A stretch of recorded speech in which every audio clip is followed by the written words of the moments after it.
سبحانك لا علم لنا إلا ما علمتنا إنك أنت العليم الحكيم.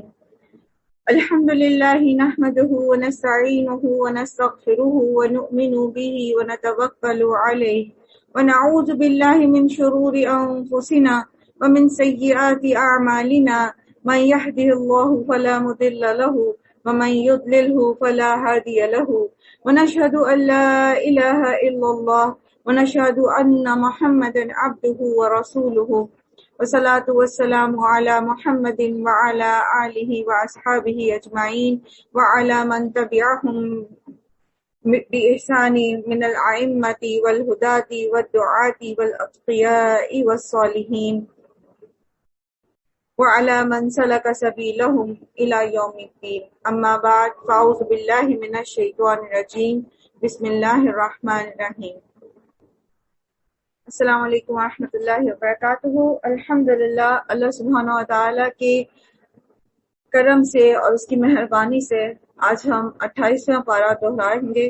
اللہ سبحانہ و تعالیٰ ہمیں ہماری ان کوششوں کو قبول فرمائے اور جو کچھ ہم سیکھنے اور سکھانے کی کوشش کرتے ہیں اللہ سبحانہ و تعالیٰ ہمارے علم کو پختگی عطا فرمائے.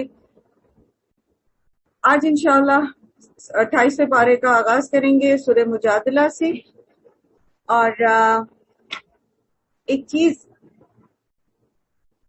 ذہن نشین کرنے کی ضرورت ہے اور وہ یہ کہ یہ سفر ہم نے کیوں شروع کیا تھا. الحمدللہ 28 سیڑھیاں ہم چڑھ گئے، 2 قدم باقی ہیں صرف. اس سفر کے آغاز میں ہم نے یہ عہد کیا تھا کہ ہم قرآن کا مطلوب انسان بنیں گے، ہم اللہ کا بندہ بنیں گے، ہم وہ بندہ بنیں گے جس کو اللہ تعالیٰ پسند کرتے ہیں، وہ بندہ بنیں گے جو اللہ تعالیٰ ہمیں بنانا چاہتے ہیں. بینگا مسلم جب ہم لا الہ الا اللہ کہتے ہیں تو اللہ تعالیٰ ہم سے کیا چاہتے ہیں. تو میں امید کرتی ہوں جیسے جیسے روزانہ آپ کو پارے کی ساتھ میں سیلف اسیسمنٹ شیٹ بھی شیئر کی جاتی ہے اور پارہ بھی دہرانے کے دوران میں ہم جو عمل کے نکات ہوتے ہیں اس پر بھی فوکس کرتے ہیں، تو ہم سب نے اپنی زندگیوں میں ایک مثبت تبدیلی جو ہے وہ لانے کی کوشش کی ہوگی.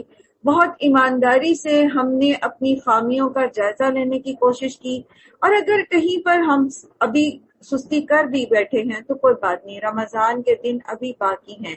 سمجھ لیجئے یہ رمضان کے دن اللہ تعالیٰ نے ہمیں ہماری تربیت کے لیے دیے تھے کہ یہ 30 دن کا دورانیہ ہے، اس میں تمہیں اپنی اصلاح کر کے باقی کے 11 مہینے اس اصلاحی فارمولے کے تحت تم نے زندگی گزارنی ہے.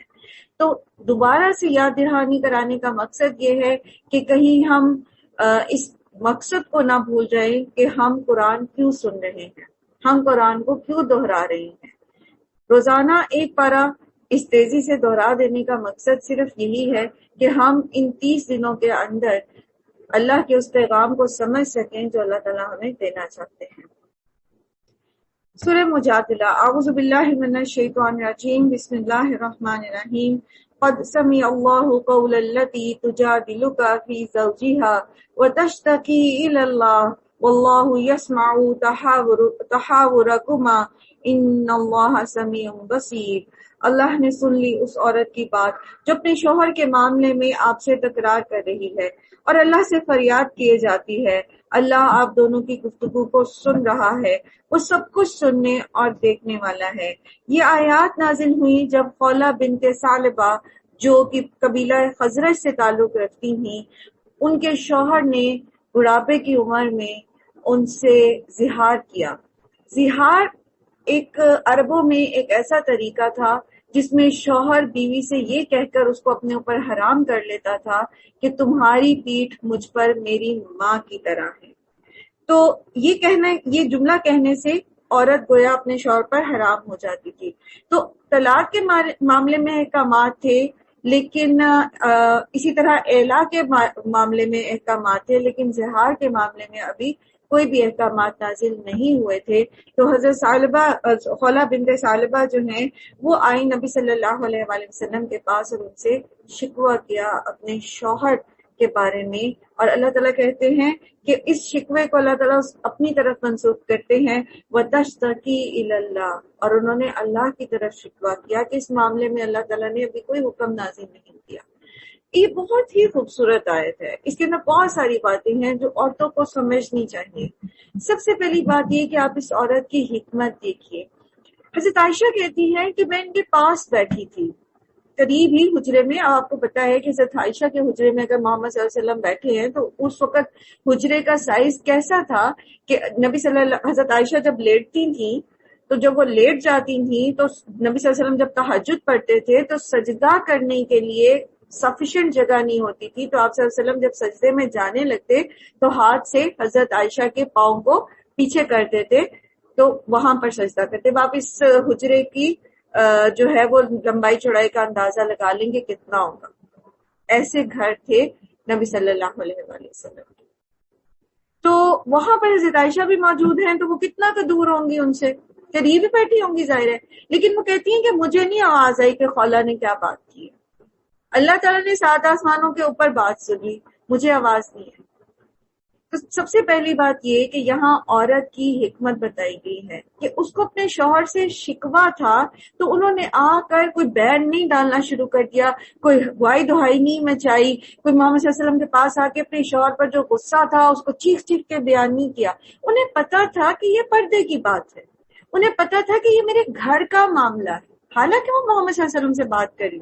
انہیں اس چیز کا اندیشہ نہیں تھا کہ وہ آگے کسی سے کہیں گے یا کوئی اور قریب ایسا بندہ ہے جو میری بات سن کو کہیں پھیلائے گا، لیکن پھر بھی انہوں نے کیا کیا؟ احتیاط کی۔ ہم عورتیں جو سب سے زیادہ خرابی کرتی ہیں اپنی گھریلو معاملات میں وہ یہیں پہ کرتی ہیں۔ بیڈ روم کی باتیں، آپ کی اور شوہر کے بیچ میں کوئی آرگیو ہو گیا ہے تو فوراً کیا کرتے ہیں؟ فون اٹھاتے ہیں اور اماں کو بتانا شروع، فوراً فون اٹھایا سہیلی کو، اور پھر وہ تفصیلی گفتگو کہاں سے شروع ہوئی، کہاں بات گئی، میں نے کیا کہا، اس نے کیا کہا، اور پھر اپنے کہے کو تو شاید دبا دیتے اور جو اس نے کہا ہوتا ہے اس کو خوب بڑھا چڑھا کے بیان کرتے۔ تو ایسے میں پھر کیا ہوتا ہے نتیجہ؟ خرابی۔ بہت کم ایسا ہوتا ہے کہ آپ کو کوئی شخص جو ہے وہ صحیح مشورہ دے، اور اگر کوئی ایک صحیح دینے والا بھی ہوگا تو آپ نے تو 10 لوگوں کے سامنے بات کر دی، باقی 9 آپ کے پاؤں اور جڑیں کاٹنے والے ہوں گے۔ تو یہ حکمت آپ کو قرآن سکھاتا ہے۔ پیچھے 6 پارے کے آغاز میں بھی آپ نے یہ پڑھا تھا کہ اللہ تعالیٰ کو یہ بات پسند نہیں ہے کہ جس پہ ظلم ہوا ہے وہ بھی جہراً اس کو بیان کرتا پھر ادھر ادھر۔ ہاں، جہاں پر سلوشن ہے، اب ان کو پتا تھا حضرت خولا کو کہ یہ ابھی زہار کے معاملے میں احکامات نہیں آئے، تو پھر وہ کس کے پاس گئی؟ محمد صلی اللہ علیہ وسلم کے پاس۔ وہ حضرت عائشہ کے پاس نہیں گئی، وہ حضرت ام سلمہ کے پاس نہیں گئی، کسی اور کے پاس نہیں گئی۔ کس کے پاس گئی؟ کہ جہاں سے حل نکلے گا وہاں جاؤ۔ بہت ساری باتیں ایسی ہیں جو گھریلو معاملات میں ہسبینڈ وائف کے بیچ میں بہت ناگوار ہو جاتی ہیں، لیکن اس کا سب سے پہلی بات یہ کہ اگر اس کا کوئی تعلق ایسا شرعی معاملے کا نہیں ہے، کوئی بہت بڑی بات نہیں ہو گئی، تو وہیں پر دبا دو۔ جب آپ باہر نکلیں کمرے سے تو آپ کے چہرے پہ کوئی ایسا تاثر نہیں ہونا چاہیے ناگواری کا یا غصے کا، کہ آپ کے گھر والوں کو بھی پتا چلے کہ جی یہ کیا بات ہو رہی ہے۔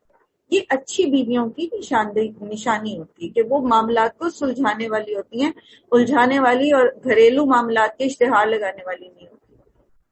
اور دوسری چیز جو اس میں حضرت خولا کی بات سمجھ آتی، انہوں نے جب نبی صلی اللہ علیہ وآلہ وسلم سے بات کی اور اپنا مسئلہ بتایا تو اس میں انہوں نے وجہ یہ بتائی کہ اس عمر میں جب وہ مجھے چھوڑ رہا ہے، زہار کر رہے ہیں میرے ساتھ میرے شوہر، تو میرے بچے چھوٹے ہیں اور میرا شوہر بچوں کو سنبھال نہیں سکتا۔ کس چیز کی فکر کی انہوں نے؟ بچوں کے کھانے پینے کے نہیں، کھانا پینا تو کوئی بھی دے دیتا ہے، کوئی بھی بچے کے آگے کھانا رکھ دے گا، بچہ کھا لے گا۔ تربیت کی فکر کی کہ بچے چھوٹے ہیں، ان کی ابھی تربیت نہیں ہوئی، میں گھر سے چلی گئی تو ان کی تربیت کون کرے گا؟ باپ تو باہر جائے گا، کمائے گا یا اور کام کرے گا یا ان کی روٹی پانی پوری کرے گا، ان کی تربیت کون کرے گا جو سارا دن میں نے گھر میں رہ کے ان کی کرنی ہے؟ تو یہ کس کی ذمہ داری ہے؟ یہ عورت کی ذمہ داری ہے، اور یہی سمجھداری عورت میں اللہ تعالیٰ دیکھنا چاہتے ہیں، اور یہی بات اللہ سبحانہ تعالیٰ سمجھا رہے ہیں، اور یہی صرف ہماری ذمہ داری ہے۔ اس سے زیادہ ہماری ذمہ داریاں کوئی نہیں ہے. عورتوں پر اللہ تعالیٰ نے بڑے بڑے بوجھ نہیں لاتے ہیں. تم عدالتوں میں جا کے گواہیاں دو، اللہ تعالیٰ نے یہ بوجھ ہم پہ نہیں ڈالا کہ کہیں معاہدہ ہو رہا ہے، کوئی ڈیل ہو رہی ہے تو جی ہمیں بلایا جائے کہ جی آپ آئیں گھر سے اور آپ یہاں پر آ کے گواہی دیں.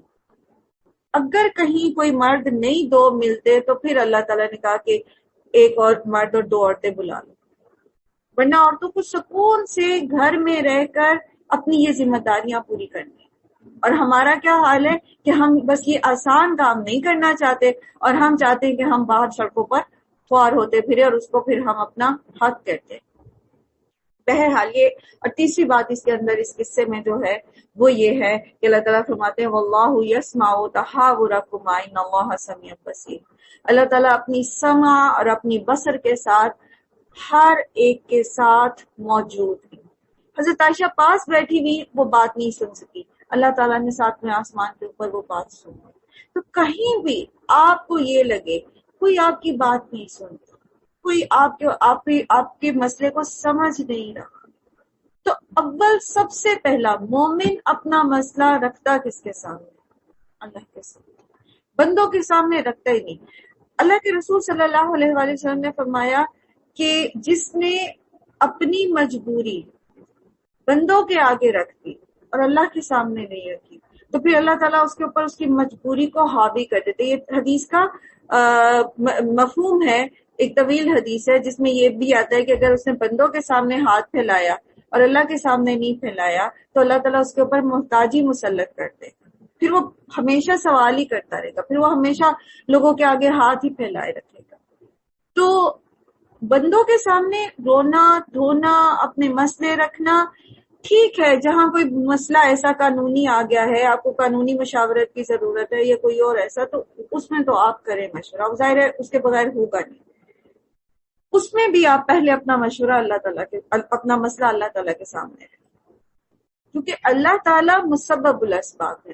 لوگ آپ کا مسئلہ حل کرنا چاہیں گے بھی نہ تو کر نہیں سکیں گے جب تک کہ اللہ کا اذن نہیں ہوگا. تو وہ عروۃ الوثقی پکڑ لیجئے اور باقی ساری چیزوں سے بے نیاز ہو جائے تو وہ آپ کے لیے کافی ہو جائے گا. ایک مومن جو اللہ کی معرفت رکھتا ہے اس کو پورا یقین ہوتا ہے کہ میرا بھروسہ اگر اللہ پر ہے، میں اپنی مصیبت، اپنی پریشانی، اپنا شکوہ اللہ کے آگے رکھوں گا تو اللہ تعالیٰ اس میں سے مجھے نکال لیں. وَمَن يَتَوَکَّلْ عَلَى اللَّهِ فَهُوَ حَسْبُهُ. ٹھیک ہے. اور تم میں سے جو کوئی اپنی بیویوں سے زہار کرتے ہیں ان کی بیویاں ان کی مائیں نہیں ہیں، ان کی مائیں تو وہی ہیں جنہوں نے ان کو پیدا کیا ہے. یہ لوگ ایک سخت ناپسندیدہ اور جھوٹی بات کہتے ہیں، یعنی زہار. اور حقیقت یہ ہے کہ اللہ بڑا معاف کرنے والا اور درگزر فرمانے والا ہے. جو لوگ اپنی بیویوں سے زہار کریں پھر اس بات سے رجوع کریں جو انہوں نے کہی تھی تو قبل اس کے کہ وہ دونوں ایک دوسرے کو ہاتھ لگائیں ایک مومن غلام آزاد کرنا ہوگا. یہاں آیت میں تو مومن نہیں کہا گیا، لیکن وہ کہا کہتے ہیں کہ یہ غلام جو ہے یہ مومن ہونا چاہیے. اس سے تم کو نصیحت کی جاتی ہے. اب ہوتا پتہ کیا ہے، یہ باتیں لوگ لاپرواہی میں کر جاتے ہیں، ایسی باتیں غصے میں، جذبات میں. تو اللہ تعالیٰ مومن کو جذباتی نہیں دیکھنا چاہتے اس طرح کا. حتیٰ کہ بڑے بڑے معاملات میں بھی کیا کہا گیا ہے کہ اگر قتال بھی ہے تو اس میں بھی جذبات میں نہیں آنا کہ انسان حدیں توڑ جائے. اور اگر کسی کے ساتھ دشمنی بھی ہے تو دشمنی بھی انسان کو اتنا جذباتی نہ کرے کہ وہ اللہ کو ہی بھول جائے. تو مومن جذباتی نہیں ہوتا. مومن، یہ جذبات جو ہوتے ہیں نا یہی ہمارا امتحان ہوتے ہیں. آپ بہت خوش ہیں، خوشی کے جذبات ہیں، اس میں اب آپ کیا کریں؟ اس میں آپ اللہ کی حدیں توڑ دیں یا اللہ کی حدوں کے بیچ میں رہ کے خوشی منائیں؟ آپ بہت شدید غصے میں ہیں، شدید غصہ آ گیا آپ کو اور آپ کو سمجھ نہیں آ رہی کہ کیا کرنا ہے. اب مومن ہے آپ، غصہ آ جائے گا، مومن کو غصہ آتا ہے، لیکن کیا ہوتا ہے؟ قاظمین الغیظ، غصے کو دبا دینے والا اور لوگوں کو معاف کر دینے والا. فوراً اس کی جو مشین ہے نا، اس کی کمپیوٹر اس کا چلنا شروع ہو جاتا ہے کہ اب مجھے غصہ آ رہا ہے، مجھے کیا کرنا ہے. وہ غصہ میں نے مغلظات بک کے دوسروں پر نہیں نکالنا، بلکہ میں نے اس غصے کو کیسے جو ہے وہ ختم کرنا ہے۔ تو مومن جذبات میں غم ہو، خوشی ہو، غصہ ہو، نفرت ہو، کوئی اور جذبہ ہو، محبت کا جذبہ ہو، اس میں وہ حدوں کو نہیں توڑتا، اس میں وہ سوچ سمجھ کے دائرے سے باہر نہیں نکلتا۔ تو یہی اللہ سبحانہ وتعالیٰ یہاں فرما رہے ہیں، اسی لیے پینلٹی ڈالی گئی اس کے اوپر، اور وہ کیا؟ غلام آزاد کرنا۔ اور غلام جو ہوتے تھے وہ پراپرٹی ہوتی تھی۔ دیکھیں روزہ رکھنا آسان، ٹھیک ہے، صدقہ دینا بھی آسان، لیکن پراپرٹی بیچنا، اگر کوئی کسی بیچتا نہیں، کسی کو دے دینا۔ اگر آپ کو کوئی یہ کہے کہ اگر آپ نے یہ گناہ کیا تو آپ کو اپنی گاڑی کسی کو دینی پڑے گی، تو پھر آپ کیا کریں گے؟ آئندہ کے لیے اپنی زبان پہ تالے ڈال کے رکھیں۔ تو یہ غلام بھی بیسیکلی پراپرٹی ہوتے تھے، اس لیے غلام آزاد کرنے کا کہا تاکہ بندہ اتنا جذباتی نہ ہو کہ ایویں اٹھا اور ایسی ایسی باتیں کرتی۔ اور جو کچھ تم کرتے ہو اللہ اس سے باخبر ہے۔ اور جو شخص غلام نہ پائے، اب سنیے گا، جو شخص غلام نہ پائے 2 مہینے کے پے در پے روزے رکھے۔ اللہ تعالیٰ نے عورتوں کے حقوق کی کتنی حفاظت کی، کوئی مذاق ہے کہ اٹھایا منہ اور کہہ دیا اس طرح سے؟ تو کیا ہے، غلام نہیں ہے تو 2 مہینے کے پے در پے روزے، اور مرد ہے ایک روزہ بھی چھوڑ دیا نا، گنتی دوبارہ شروع کرنی پڑے گی، اس کو کون سا حیض ہونا ہے؟ ٹھیک ہے، کتنی سخت سزا ہے، کتنی سخت پینلٹی ہے۔ تو یہ اللہ تعالیٰ نے کیا کیا ہے؟ یہ اللہ تعالیٰ نے عورت کے حق کی حفاظت کی ہے، اس عورت کے جس کو اللہ پہ شکوے ختم نہیں ہوتے کہ اللہ نے ہمارے جو ہے وہ پتہ نہیں عورتوں کو مردوں سے کوئی کمتر بنا کے رکھ دیا ہے، نعوذ باللہ۔ قبل اس کے کہ وہ دونوں ایک دوسرے کو ہاتھ لگائیں، اور پھر جو اس پر بھی قادر نہ ہو، مطلب کوئی بہت ہی بیمار ہے اور غلام بھی نہیں ہے اس کے پاس، اور بوڑھا ہے، جیسے یہاں پر جو ان کے شوہر تھے خولا کے، وہ بوڑھے تھے، تو کیا ہے، اب کیا کرے؟ پھر 60 مسکینوں کو کھانا کھلائے۔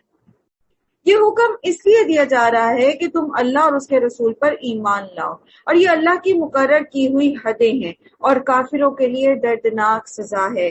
یہاں پر کافر سے مراد اللہ کا انکار کرنے والا یا اللہ کے رسول کی رسالت سے انکار کرنے والا نہیں ہے، بلکہ وہ شخص ہے جو اللہ اور اس کے رسول کے حکم کو نہیں مانتا۔ ٹھیک ہے، یہاں کافر سے مراد وہ نان مسلم نہیں ہے جو اللہ یا رسول صلی اللہ علیہ وسلم کو مانتے نہیں ہیں۔ یہاں کس کے لیے عذاب علیم کہا گیا ہے؟ اس مسلمان مرد کے لیے جو یہ حرکت کرتا ہے، ٹھیک ہے، جو اللہ کی بات مانتا نہیں ہے، اور پھر ہر اس شخص کے لیے جو اللہ کی حدیں توڑنے والا ہے۔ یا پھر یہ بھی اس کا معنی ہو سکتا ہے کہ ایسے کام کرنا کہ ایک طرف اللہ اور رسول کا حکم آ گیا ہے اور دوسری طرف بندہ پھر وہی حرکت کرتا ہے، یہ کافروں کا کام ہے، مسلمانوں کا کام نہیں۔ جو لوگ اللہ اور اس کے رسول کی مخالفت کرتے ہیں وہ اسی طرح ذلیل و خوار کر دیے جائیں گے جس طرح ان سے پہلے کے لوگ ذلیل و خوار کیے جا چکے ہیں۔ ہم نے صاف صاف آیات نازل کرنی ہے، اور کافروں کے لیے ذلت کا عذاب ہے۔ اس دن جب اللہ ان سب کو پھر سے زندہ کر کے اٹھائے گا اور انہیں بتا دے گا کہ وہ کیا کچھ کر کے آئے ہیں، وہ بھول گئے مگر اللہ نے ان کا سب کیا دھرا گن گن کر محفوظ کر رکھا ہے۔ احصاہ اللہ ونسوہ، ہم بھی کیا کرتے ہیں؟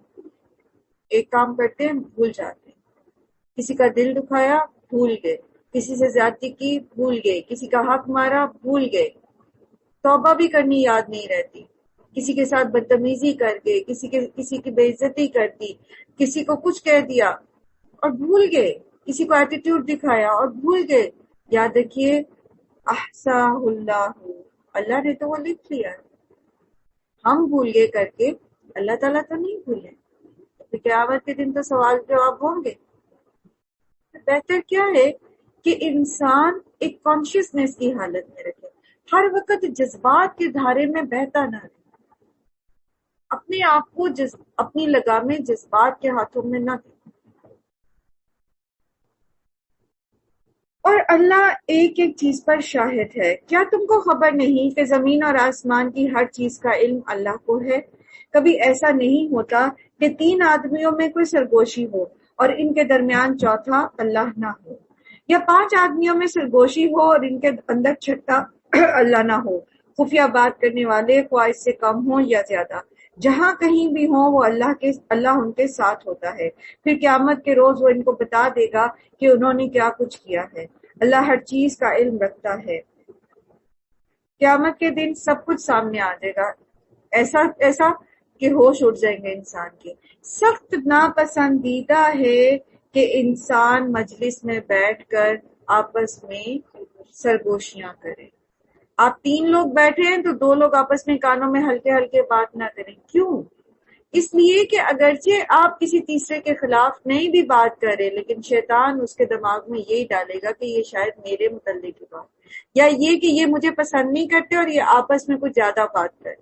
اور خاص طور پر رشتہ داروں میں، جب آپ رشتہ داروں کی محفل میں بیٹھے ہیں اور وہاں آپ کے سسرالی اور میکے کے رشتہ دار بیٹھے ہیں سب، تو کبھی مت کانوں میں باتیں کریں۔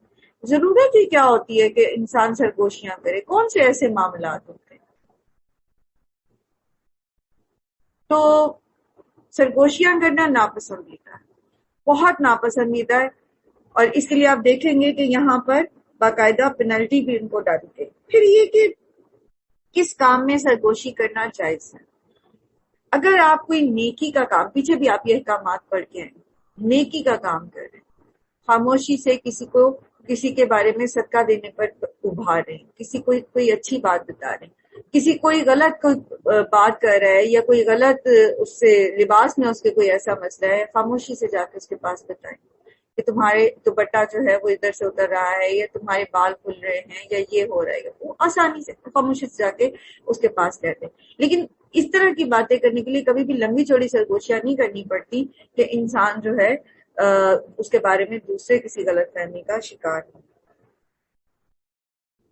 اللہ ہر چیز کا علم رکھتا ہے، کیا تم نے دیکھا نہیں ان لوگوں کو جنہیں سرگوشیاں کرنے سے منع کر دیا گیا تھا، یعنی منافقین کو، پھر بھی وہ وہی حرکت کیے جاتے ہیں جسے انہیں منع کیا گیا تھا۔ وہ لوگ چھپ چھپ کر آپس میں گناہ اور زیادتی اور رسول کی نافرمانی کی باتیں کرتے ہیں، اور جب تمہارے پاس آتے ہیں تو تمہیں اس طریقے سے سلام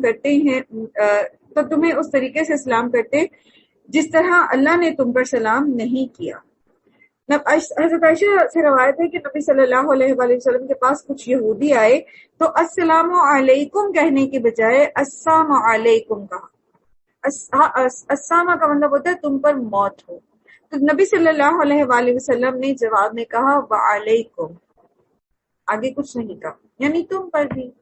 جب وہ حضرت عائشہ کو بہت غصہ آیا اور وہ ان کو کچھ کا کچھ کہنے لگی، تو اس پر نبی صلی اللہ علیہ وسلم نے فرمایا کہ عائشہ تم دیکھتی نہیں کہ میں نے انہیں کیا جواب دیا، یعنی اتنا ہی کافی تھا کہ اوپر ایکسٹرا کچھ بھی کہنے کی ضرورت نہیں تھی۔ تو اسی طرف اشارہ ہے، یہ جو آیت ہے اس میں اس طرف اشارہ ہے کہ وہ اس طرح نہیں سلام کرتے جیسے اللہ نے سکھایا ہے، اور اپنے دلوں میں کہتے ہیں کہ ہماری ان باتوں پر اللہ ہمیں عذاب کیوں نہیں دیتا، یعنی ہم تو اگر محمد سچے ہیں صلی اللہ علیہ وآلہ وسلم تو پھر ہم پر عذاب کیوں نہیں آتا جب ہم ان کو ایسی باتیں کرتے ہیں۔ ان کے لیے جہنم ہی کافی ہے، اسی کا وہ ایندھن بنیں گے، بڑا ہی برا انجام ہے ان کا۔ اے لوگوں جو ایمان لائے ہو، جب تم آپس میں پوشیدہ بات کرو تو گناہ اور زیادتی اور رسول کی نافرمانی کی نہیں بلکہ نیکی اور تقوی کی باتیں کرو، اور اللہ سے ڈرتے رہو جس کے حضور تمہیں حشر میں پیش ہونا ہے۔ سرگوشیاں تو ایک شیطانی کام ہے، اور وہ اس لیے کی جاتی ہیں کہ ایمان لانے والے لوگ اس سے رنجیدہ ہوں، حالانکہ اللہ کے اذن کے علاوہ وہ انہیں کچھ نقصان نہیں پہنچا سکتی، اور مومنوں کو اللہ ہی پر بھروسہ رکھنا چاہیے۔ اب یہاں پر آپ دیکھیے کہ ابھی میں نے جیسے عرض کیا کہ آپ رشتہ داروں میں محفل میں بیٹھے ہیں اور آپ کے سامنے جو کوئی 2 لوگ بات کر رہے ہیں آپس میں، تو آپ کے دل میں یہ گمان آتا ہے کہ جی یہ میرے خلاف بات کر رہے ہیں، یا میرا کوئی مذاق اڑا رہے ہیں، یا پتہ نہیں کیوں مجھ سے بات چھپا رہے ہیں۔ تو اللہ تعالیٰ کہہ رہے ہیں کہ آپ مومن ہیں نا، تو آپ کو اللہ پر بھروسہ کرنا چاہیے۔ وہ جو بھی کرے، اگر وہ آپ کے خلاف کوئی منصوبہ بندی بھی کرے، اگر وہ آپ کی کسی بات کا مذاق بھی اڑا رہے، اگر وہ کچھ بھی بات کرے، آپ کو اس کو دل میں لانے کا، اس کو جسے کہتے ہیں نا کہ محسوس کرنے کی ضرورت ہی نہیں۔ آپ اللہ پر بھروسہ رکھیے۔ یہاں پر اشارہ مدینہ کے مسلمانوں کی طرف ہے کہ جب یہ یہودی جو منافقین تھے آپس میں سرگوشیاں کرتے تھے تو مسلمان پریشان ہو جاتے تھے، پتہ نہیں کیا بات ہے، کہیں یہ ہمارے خلاف کوئی معاملہ کریں یا پتہ نہیں ان کے پاس کوئی خبر آئی ہے دشمنوں کے متعلق. تو اللہ تعالیٰ فرماتے ہیں کہ ان چیزوں میں آپ کو پریشان ہونے کی ضرورت نہیں، آپ اللہ پر بھروسہ کیجیے.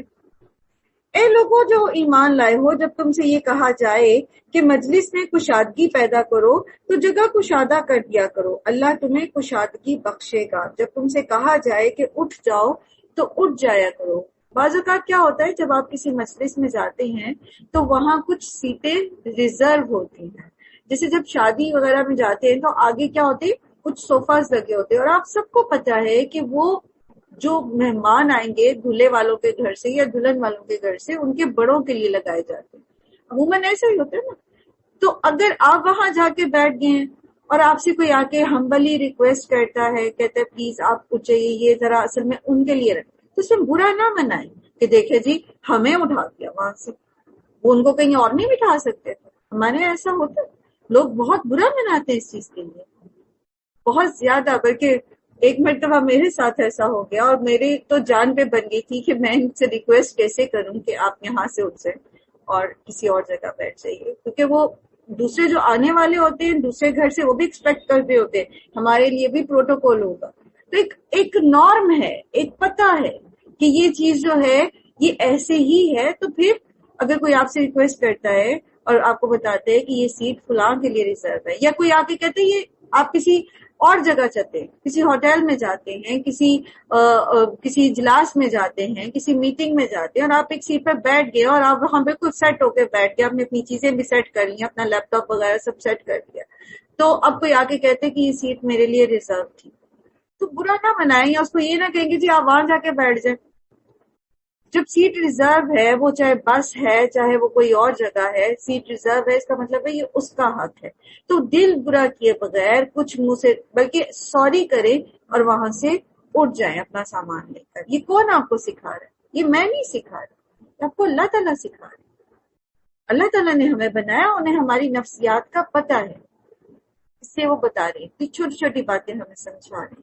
اور پھر اللہ کے رسول صلی اللہ علیہ وآلہ وسلم نے فرمایا کہ تم میں سے کوئی کسی کو اٹھا کر اس کی جگہ پر نہ بیٹھے. یعنی ایسا نہ ہو کہ کوئی پہلے سے جا کے بیٹھا ہوا ہے اور آپ جا کے اسے کہیں جی میں نے یہاں بیٹھنا ہے، آپ نے ریزرو نہیں کرائی دی سیٹ، آپ نے اس کے لیے پیمنٹ نہیں کی بھی، وہ خاص آپ کے لیے نہیں ہے. جیسے ابھی میں نے وہ شادی کی مثال سے سمجھایا آپ کو.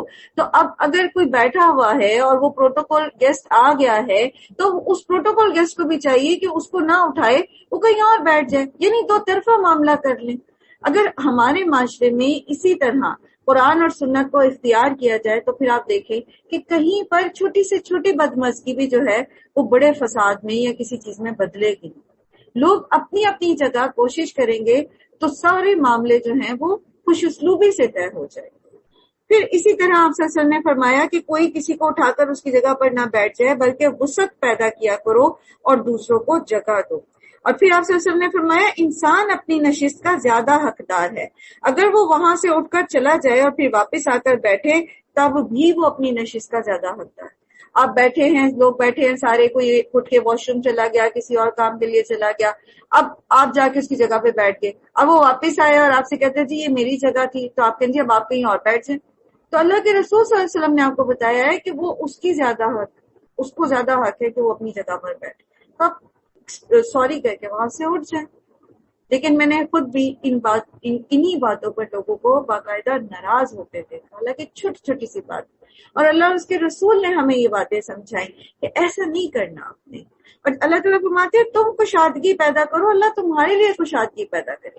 جس معاملے میں بھی، یہاں مجلس کی بات ہو رہی ہے، مجلس میں آپ کسی کو جگہ دیتے ہیں، آپ کے لیے خود بخود جگہ نکل آئے. ایسا نہیں ہے کہ آپ کو کھڑا ہونا پڑے گا یا آپ خوار ہوں، آپ کے لیے اللہ تعالیٰ جگہ پیدا کرے، آپ کو اس سے بہتر جگہ مل جائے. آپ کسی کے لیے رزق میں کشادگی دیتے ہیں، آپ کے ملازمین ہیں، کوشش کیجیے گا اس دفعہ عید پہ آپ کے گھر جو کام کرنے آتی ہیں خواتین، ان کو ریلیکس کریں، ان کو کشادگی دیں، ان کو اچھی سی عیدی دیں، ان کو تحفہ دیں، عید کے دنوں میں ان کو چھٹی دیں اگر پاسبل ہو سکے، اگر آپ گھر بہت مہمانداری نہیں ہوتی، بہت کچھ ایسا نہیں کہ آپ کا گزارا ہی نہیں اس کے بغیر، ورنہ وہ بھی تو مسلمان ہیں، ان کی بھی تو عید ہے نا۔ وہ بیچارے صرف پیسے کی خاطر کہ ہمیں ایکسٹرا پیسے مل جائیں گے کچھ، ہم وہ اپنے عید کے دن اپنے بچے اور گھر بار چھوڑ کے تو آپ کے گھروں میں آ جاتے ہیں، تو آپ ان کو کشادگی دیں گے، اللہ تعالیٰ آپ کو اس سے کہیں زیادہ ریلیکس کر دے گا۔ آپ کی کسی مسئلے میں کوئی ٹینشن جس میں آپ پڑے میں کوئی اور بات، اللہ تعالیٰ آپ کو اس میں ریلیکس کر دے گا۔ پھر اسی طرح جس اللہ تعالیٰ انسان کو قبر میں کشادگی دے گا، اللہ تعالیٰ اس کی اولاد میں کشادگی دے گا، اللہ اس کے رزق میں کشادگی دے گا۔ اللہ تعالیٰ کہہ رہے اللہ تمہیں کشادگی بخشے گا۔ یہاں اللہ تعالیٰ نے یہ نہیں کہا کہ اللہ تمہیں مجلس میں کشادگی بخشے، اوپنلی کہہ رہے آپ دوسرے کو ریلیکس رکھے، اللہ تعالیٰ آپ کو ریلیکس کر دے، آپ کے مسائل میں آپ کے لیے حل نکال دے، آسانیاں بانٹنے والے بنے، آسانیاں دینے والے بنے، لوگوں کے لیے زندگیاں مشکل نہ کریں۔ جہاں اپنے اوپر مشکل تھوڑی سی لے کے کسی کو آپ زیادہ آسانی دے سکتے نا، کر لیا کریں، آپ کو احسار کرنے کا ثواب ملے گا۔ اللہ تعالیٰ بہت پسند کرتے ہیں اس چیز کو، اور یہی ایک مومن کی نشانی ہے۔ مومن کبھی اپنی ذات کے متعلق حریص نہیں ہوتا کسی بھی معاملے میں، سوائے نیکیوں، اس سے ہوتا ہے کہ میں نیکی، بلکہ نیکی میں بھی وہ دوسروں کو شامل کرتا ہے۔ وہ کہتے ہیں کہ چلے میں یہ کر رہا ہوں، آپ بھی میرے ساتھ کریں، اس سے اس کا اجر اور زیادہ بڑھ جاتا ہے۔ تم میں سے جو لوگ ایمان رکھنے والے ہیں اور جن کو علم بخشا گیا ہے، اللہ ان کو بلند درجے عطا فرمائے گا، اور جو کچھ تم کرتے ہو اللہ کو اس کی خبر ہے۔ تو عزت کسی جگہ میں نہیں ہے، کسی صوفے پہ، کسی سٹیج پر، کسی ایسی جگہ پر اونچائی کی جگہ پہ مل جانا جہاں پرومیننٹ ہو رہے ہیں، یا جو پروٹوکول سیٹس ہیں ان کے اوپر آپ کو جگہ مل جانا۔ عزت اس میں نہیں، عزت کس میں ہے؟ ایمان اور علم۔ ریسنٹلی کسی عالم دین کے بارے میں سن رہی تھی، مجھے نام ان کا یاد نہیں ہے، تو وہ کسی کانفرنس میں ان کو انوائٹ کیا گیا تھا، اب ان کی ڈیتھ ہو گئی بھی ہے، تو کانفرنس میں ان کو انوائٹ کیا گیا تھا، جو بڑے بڑے علماء آئے ہوئے تھے، تو یہ وقت سے پہلے وہاں چلے گئے اور جا کر وہاں پر کرسیاں سیدھی کرنی شروع کر دی۔ ان کے ساتھ کوئی ان کا ملازم ہوگا یا جو بھی ان کا کوآرڈینیٹر ہوگا، اس نے ان سے کہا کہ حضرت یہ آپ کا کام نہیں ہے کرنے کا، آپ عالم ہیں، آپ کو یہاں پر خطاب کے لیے بلایا گیا ہے۔ انہوں نے اس کو ڈانٹا، چپ کرا، اور انہوں نے ساری کرسیاں جو کانفرنس کے لیے وہاں آگے پیچھے کوئی ہوئی ہوں گی سیدھی کی، ان کے کور شور سیدھے کیے، اور بہرحال پھر جب مہمان آنے شروع ہوئے تو وہ جا کے بیٹھ گئے۔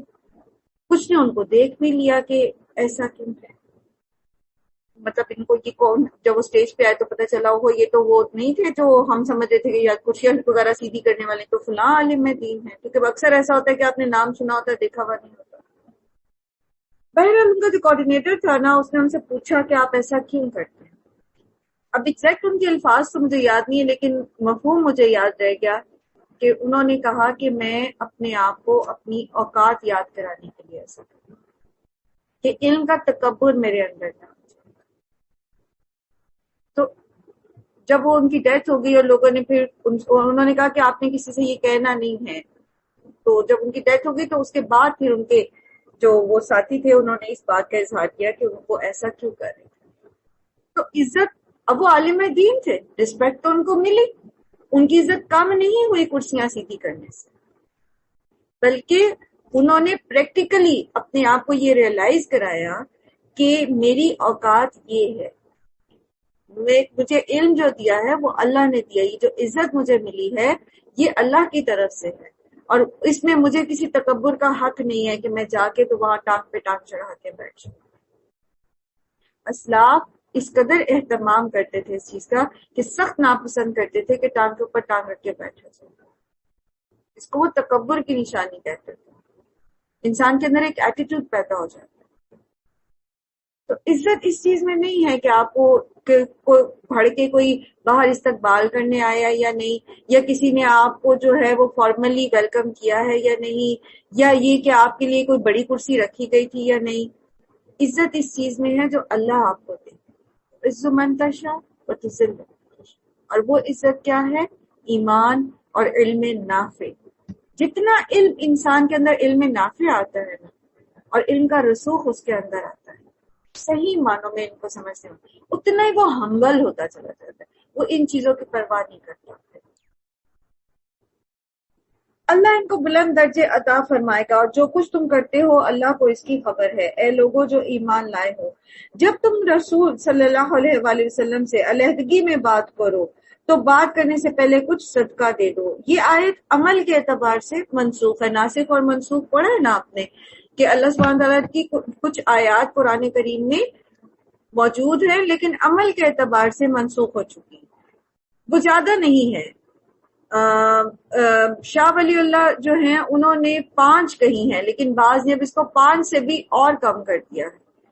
تو جب آپ انشاءاللہ اللہ تعالیٰ ہمیں توفیق دیں کہ ہم تفصیلاً اس کو پڑھیں، کیونکہ علوم القرآن میں سے یہ ہے، تو یہ بھی آیت جو ہے ابھی اور بعض جو ہیں وہ عمل کے اعتبار سے آیات موجود ہیں اور ان کی تلاوت منسوخ ہو چکی ہے، جیسے رجم۔ ٹھیک ہے، تو آیات رجم جو ہیں وہ پہلے موجود تھیں، لیکن نبی صلی اللہ علیہ وآلہ وسلم نے پھر اللہ کے حکم سے ان کو لکھوایا نہیں، یعنی وہ نازل ہوئی لیکن وہ لکھوائی نہیں گئی، تو اس لیے وہ تلاوت کے حساب سے ناسخ اور منسوخ میں آئیں گی۔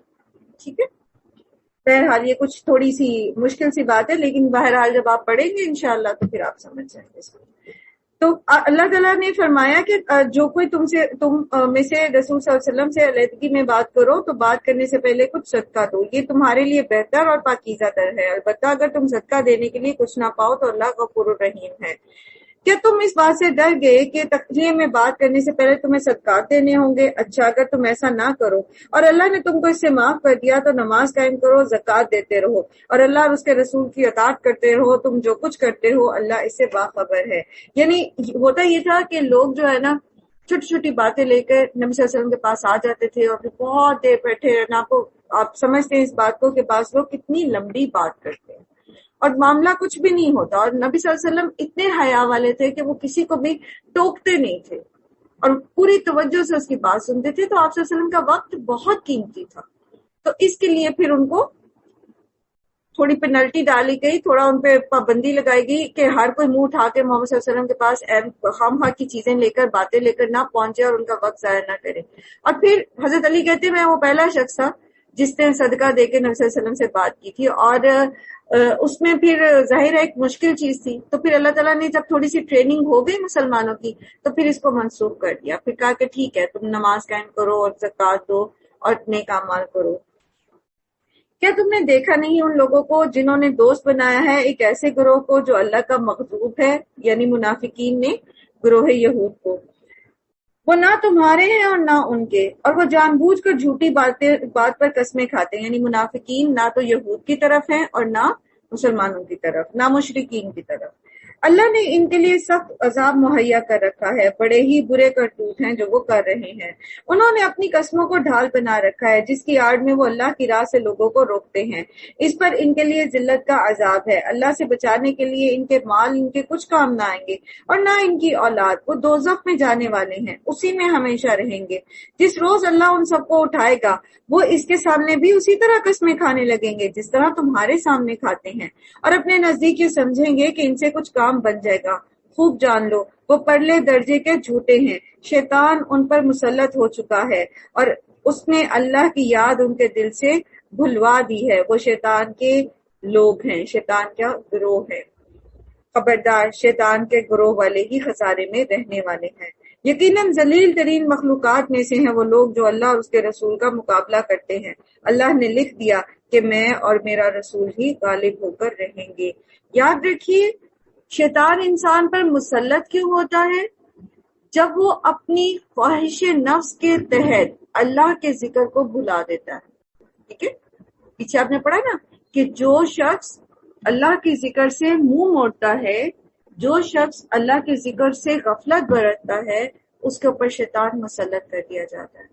اب ہوتا یہ ہے کہ شیطان جب ایک دفعہ آ جائے اور انسان استغفار نہ کرے، بلکہ شیطان اس کو کرنے ہی نہیں دیتا، وہ کیا کرتا ہے، اس کو اس کے برے اعمال مزین کر کے دکھانے شروع کر دیتا ہے، اور کرتے کرتے وہ اس کو اللہ کی یاد بالکل ہی بھلا دیتا ہے۔ آپ نے دیکھا ہوگا یا سنا ہوگا، قرآن میں بھی ایک ایسے شخص کی مثال آئی، اور پھر آپ نے پڑھا کہ اللہ تعالیٰ نے اس کو کتے سے تشبیہ دی، کہ جو اللہ کی آیات کو، اللہ کی قرآن، اللہ کی کتاب کے علم دیا گیا، اور پھر اس نے دنیا کمانے کی خاطر اس کو چھوڑ دیا۔ تو ہوتا یہ ہے کہ انسان کی چاہت جو دنیا کی طرف ہے نا، جب انسان اس کی طرف جاتا ہے تو پھر شیطان اس کی طرف آ جاتا ہے، اور پھر شیطان اس کا ہاتھ پکڑ کے اس کو دور لے جاتا ہے۔ ایسے میں کون بچ سکتا ہے؟ جس سے غلطی ہو جائے اور وہ صالحین میں ہو، تو صالحین اس کو ریمائنڈ کرائیں گے، تم نے یہ غلط کیا، تم جو یہ کر رہے ہو یہ شیطان کے بہکاوے میں آ کے کر۔ اسی لیے انبیاء کرام نے بھی صالحین کی صحبت مانگی، والحقنی بالصالحین، اللہم الحقنا بالصالحین۔ یہی تو نیک دوستوں کا کام ہوتا ہے کہ انسان جب غلطی کرتا ہے، کوئی بھی کر سکتا ہے، پورا گروپ ہے آپ کا، آپ میں سے کوئی بھی غلطی کر سکتا ہے، تو اگر آپ کے ارد گرد اچھے لوگ ہیں، اللہ سے ڈرنے والے لوگ ہیں، تو وہ آپ کو آپ کے حال پہ نہیں چھوڑ دیں گے، آپ کو شیطان کے حوالے نہیں کر دیں گے، بلکہ وہ آپ کو پکڑ لیں گے اور آپ کو یاد کرائیں گے کہ دیکھو یہ شیطان تمہیں بہکا رہا ہے۔ ادروائز کیا ہوگا، اگر ارد گرد لوگ بھی ایسے ہیں تو پھر شیطان ہاتھ پکڑے گا اور اللہ سے بہت دور لے جائے گا اور اللہ کا ذکر بھلا دے گا، اور پھر انسان شیطان کا بندہ بن جاتا ہے۔ اللہ تعالیٰ فرما رہے ہیں کہ شیطان کے بندے خسارے میں رہنے والے ہیں، اور دوسری طرف حزب اللہ ہے، صالحین ہے۔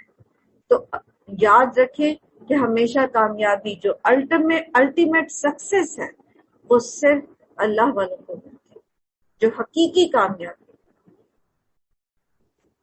فی الواقع اللہ زبردست اور زوراور ہے۔ تم کبھی یہ نہ پاؤ گے کہ جو لوگ اللہ اور آخرت پر ایمان رکھنے والے ہیں وہ ان لوگوں سے محبت کرتے ہوں جنہوں نے اللہ اور اس کے رسول کی مخالفت کی ہے، خواہ وہ ان کے باپ ہوں یا ان کے بیٹے یا ان کے بھائی یا ان کے اہل خاندان۔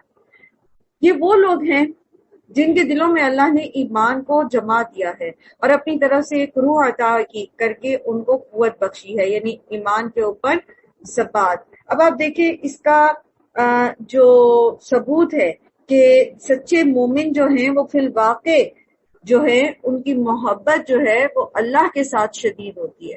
دوسری طرف اگر ان کے اپنے رشتہ دار بھی اللہ کے دشمن ہیں، کافر ہیں، تو وہ ان کی پرواہ نہیں کرتے، اور اس کا نمونہ ہم نے بدر اور احد میں دیکھا کہ جب صحابہ کرام جو ہیں وہ آپس میں ایک دوسرے کے سامنے آئے، حضرت ابو عبیدہ نے اپنے باپ عبداللہ بن جراح کو قتل کیا، حضرت مصعب بن عمیر نے اپنے بھائی عبید بن عمیر کو قتل کیا، حضرت عمر نے اپنے ماموں عاص بن ہشام بن مغیرہ کو قتل کیا، حضرت ابو بکر اپنے بیٹے عبد الرحمن سے لڑنے کے لیے تیار ہو گئے، حضرت علی، حضرت حمزہ اور حضرت عبیدہ بن الحارث نے عتبہ اور شیبہ اور ولید بن عتبہ کو قتل کیا جو ان کے قریبی رشتہ دار تھے۔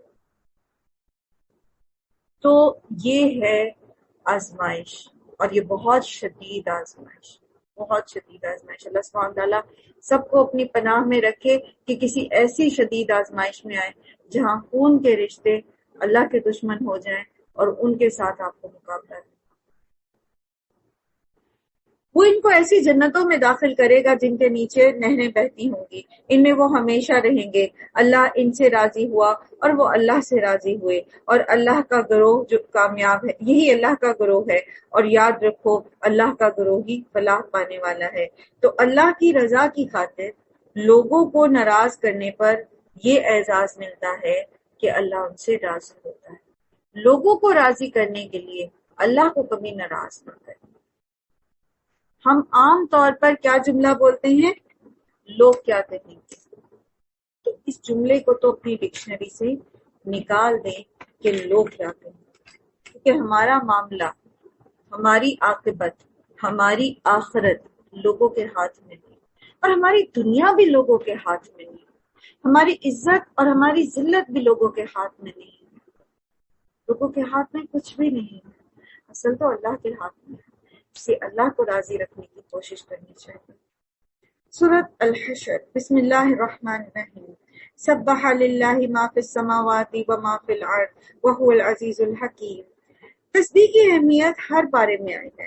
آپ نے پڑھا کہ تمام مخلوق کے رزق کی کنجی تسبیح ہے۔ پھر ایک بار تسبیح کرنے سے زمین اور آسمان بھر جاتے ہیں، پھر یہ کہ گناہ معاف ہو جاتے ہیں، پھر یہ کہ جنت میں درخت لگتے ہیں، پھر یہ کہ 100 اونٹوں سے بہتر ہے۔ نبی صلی اللہ علیہ وآلہ وسلم نے فرمایا کچھ دعائیں ایسی ہیں جنہیں پڑھنے والا کبھی محروم نہیں رہتا۔ سبحان اللہ والحمد للہ ولا الہ الا اللہ واللہ اکبر 100 بار پڑھنا۔ تو زندگی میں جہاں کبھی محرومی آتی ہے تو انسان دو کام کرے، ایک یہ کہ وہ جائزہ لے کہ میں نے کہاں گڑبڑ کی ہے، اور دوسرا یہ کہ وہ تسبیح کو لازم کرے، لازماً تسبیح پڑھے، اور جتنی پڑھ سکتا ہے پڑھے۔ حضرت یونس کے لیے اللہ سبحانہ تعالیٰ نے فرمایا تھا کہ اگر وہ تسبیح کرنے والے نہ ہوتے تو قیامت کے دن تک مچھلی کے پیٹ میں رہتے، اور وہی تسبیح لا الہ الا انت سبحانک انی کنت من الظالمین۔ کسی بھی پریشانی میں آپ ہوں، اور جیسے کہ یہاں پڑھا کہ سبحان اللہ والحمد للہ ولا الہ الا اللہ واللہ اکبر 100 بار پڑھنا بہت آسان ہے، زبان پر رواں ہو جاتے، بڑے آسان کلمات ہیں۔ تو اپنی روٹین بنا لینی چاہیے ہمیں، کیونکہ انسان کو چھوٹے بڑے معاملات پیش آتے ہی رہتے ہیں، تو بجائے یہ کہ ہم پریشان ہوں اور خوار ہوں تو تسبیح کریں۔ اللہ ہی کی تسبیح کی ہے ہر چیز سے جو آسمان اور زمین میں ہے، وہی غالب اور حکیم ہے، وہی ہے جس نے اہل کتاب کافروں کو پہلے ہی حملے میں ان کے گھروں سے نکال باہر کیا، تمہیں ہرگز یہ گمان نہ تھا کہ وہ نکل جائیں۔ بنو نذیر کے بارے میں کہا جاتا ہے کہ بنو نذیر نے محمد صلی اللہ علیہ وآلہ وسلم کے خلاف سازش کی تھی اور آپ صلی اللہ علیہ وآلہ وسلم پر چکی کا پتھر گرا کر قتل کرنے کی کوشش کی، تو اللہ سبحانہ وتعالیٰ نے نبی صلی اللہ علیہ وسلم کو بچا لیا، تو اس پر پھر ان کا محاصرہ کیا گیا، اور ہوا یہ کہ انہوں نے جنگ نہیں کی، اور انہوں نے ایک ایگریمنٹ کے تحت نبی صلی اللہ علیہ وآلہ وسلم سے یہ ایگریمنٹ کیا کہ یہ اپنے گھروں میں سے جو کچھ بھی لے جانا چاہیں گے یہ ساتھ لے جائیں اور ان کو مدینہ سے باہر جانے دیا جائے۔ تو آپ صلی اللہ علیہ وسلم نے پھر ان کو اس ایگریمنٹ کے تحت جانے دیا، اور یہ یہاں پر مدینہ سے باہر گئے تھے، اور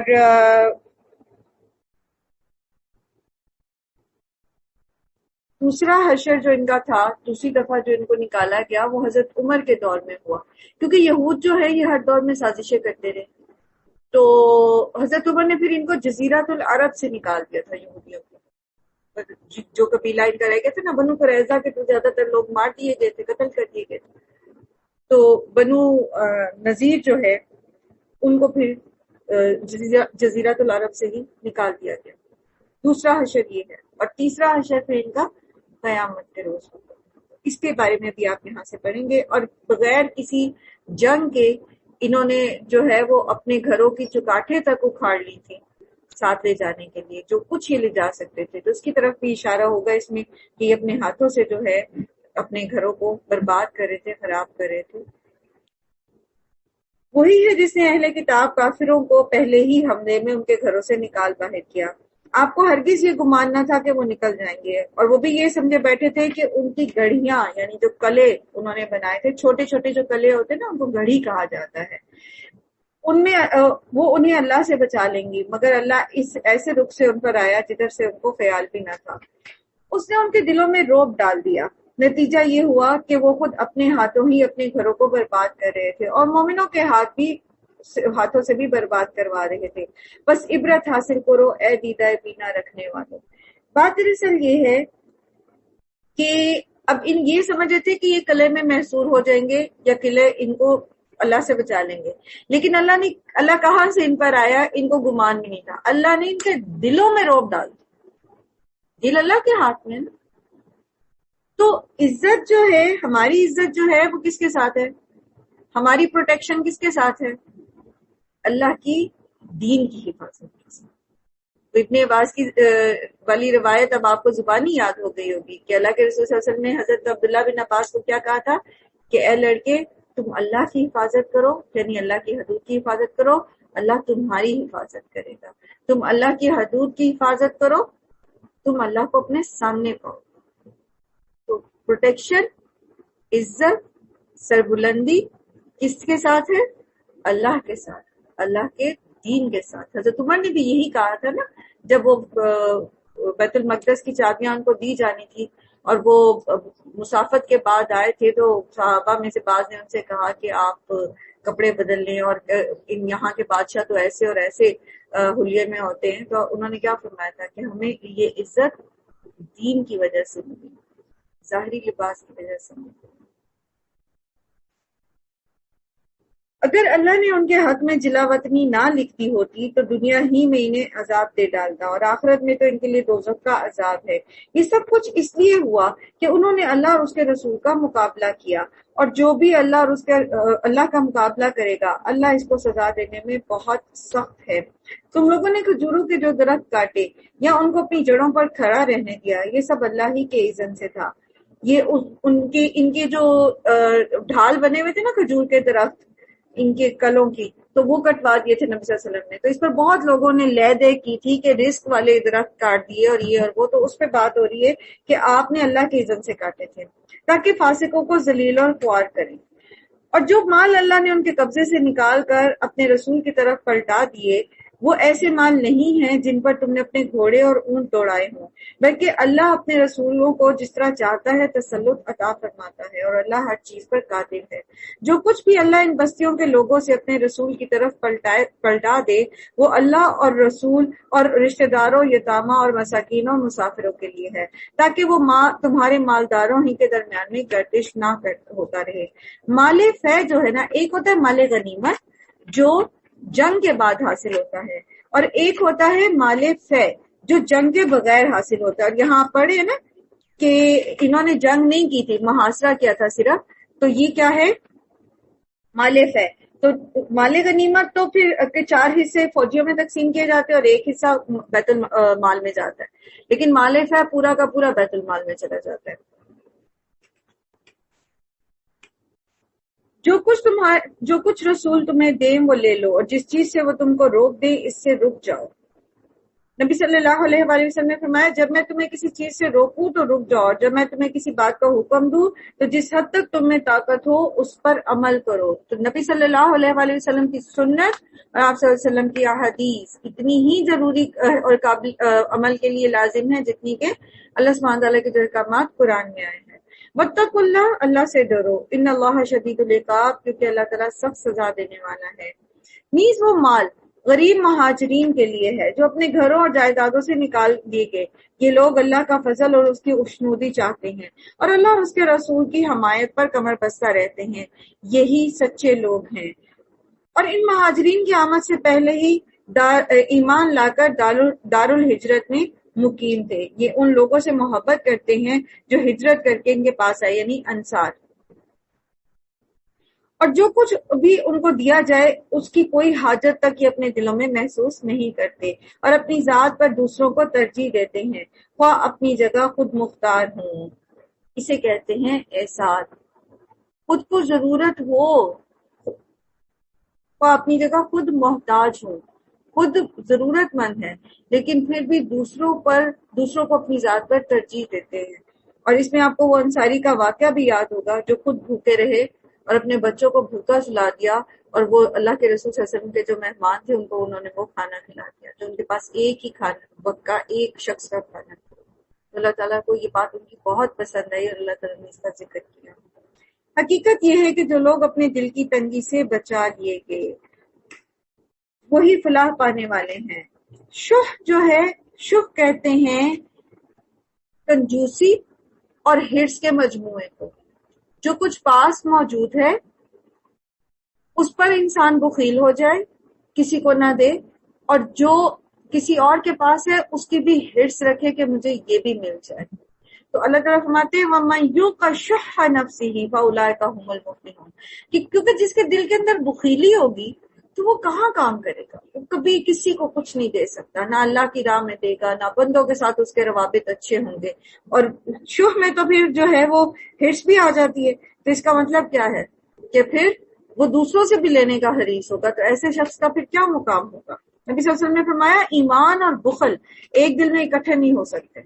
پھر اسی طرح سے آپ صلی اللہ علیہ وسلم نے فرمایا کہ اپنے آپ کو ہرس سے بچاؤ، ہرس اور بخل سے بچاؤ، تم سے پہلے کے لوگ اسی وجہ سے ہلاک ہوئے، ہرس نے ہی انہیں بخل کا حکم دیا اور وہ بخل کرنے لگے اور انہوں نے قطع رحمی کی اور بدکاری کی۔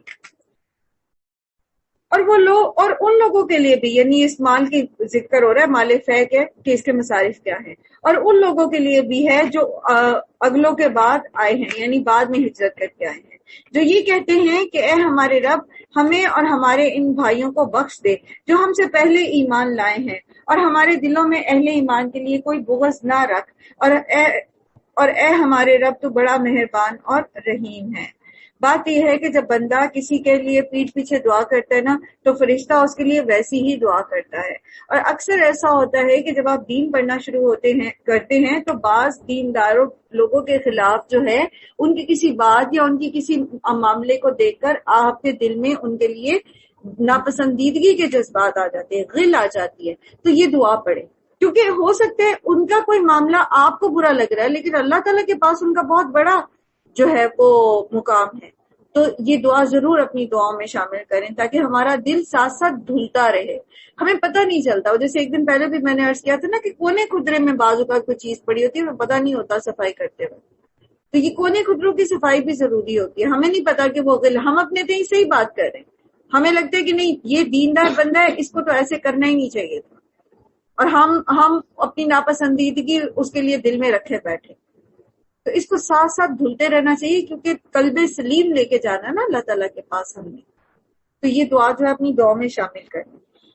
تم نے دیکھا نہیں ان لوگوں کو جنہوں نے منافقت کی روش اختیار کی ہے، یہ اپنے کافر اہل کتاب بھائیوں سے کہتے ہیں اگر تمہیں نکالا گیا تو ہم تمہارے ساتھ نکلیں گے، اور تمہارے معاملے میں ہم کسی کی بات نہیں مانیں گے، اور اگر تم سے جنگ کی گئی تو ہم تمہاری مدد کریں گے، مگر اللہ گواہ ہے کہ یہ لوگ قطعی جھوٹے ہیں۔ اگر وہ نکالے گئے تو یہ ان کے ساتھ ہرگز نہ نکلیں گے، اور اگر ان سے جنگ کی گئی تو یہ ہرگز ان کی مدد نہیں کریں گے، اور اگر یہ ان کی مدد کریں گے بھی تو پیٹ پھیر کے بھاگ جائیں گے اور پھر کہیں سے کوئی مدد نہ پائیں گے۔ ان کے دلوں میں اللہ سے بڑھ کر تمہارا یعنی مسلمانوں کا خوف ہے۔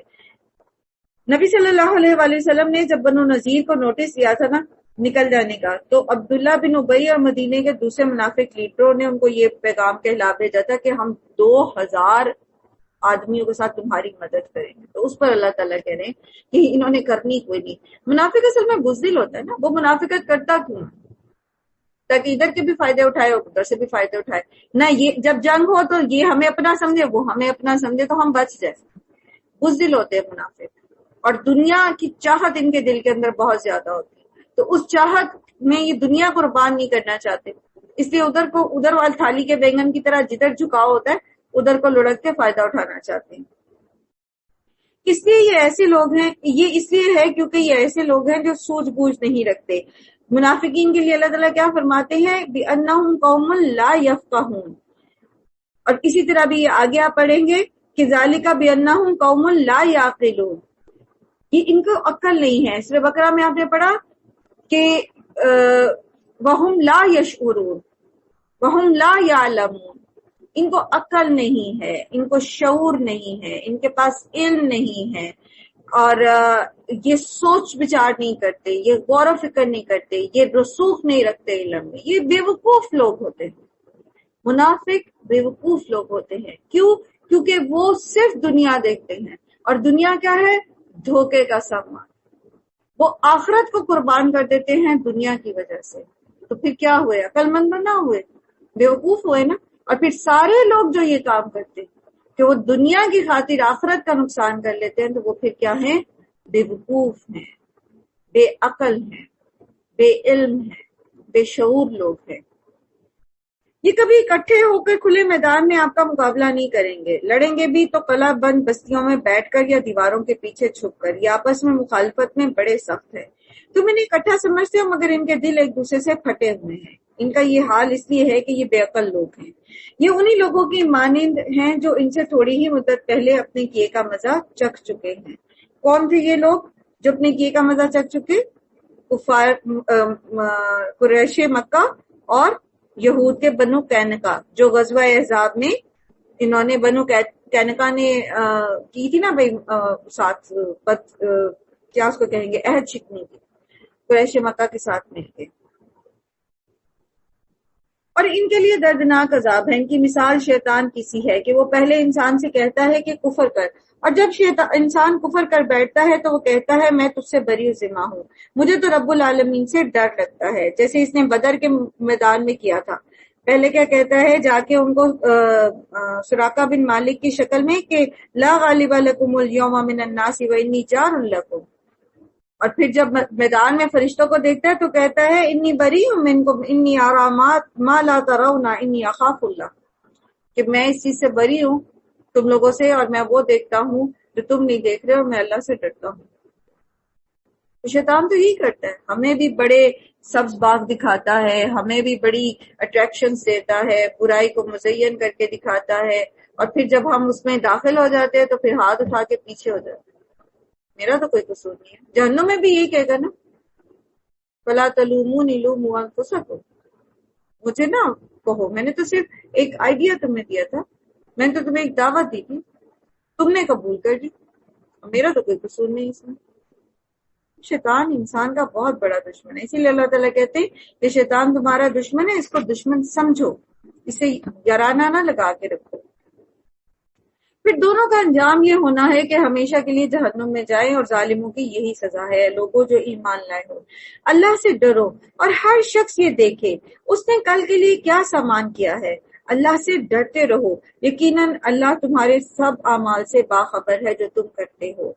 اس آیت کو اگر آپ پڑھیں، یا ایھا الذین آمنوا اتقوا اللہ ولتنظر نفس ما قدمت لغد واتقوا اللہ ان اللہ خبیر بما تعملون، عمل کرنے کی بات 2 دفعہ اللہ تعالیٰ نے کہا، بریکٹ لگا دی اللہ سے ڈرو، بیچ میں آ گیا ہمارا عمل۔